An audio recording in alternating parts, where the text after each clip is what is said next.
Installing rivets in a 1964 Corvette. First you need to have the tool, and then that tool must be inserted into an air hammer. As you can see here, I have the tool and the air hammer pictured. I will now insert it. The tool is now inserted in the air hammer and is ready for use. These are some of the items that we're going to pop rivet onto the car today.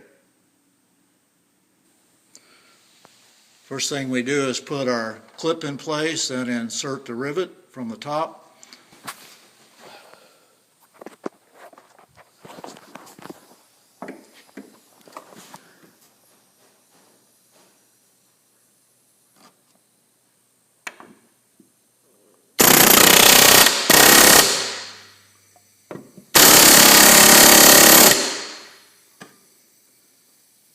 Got it.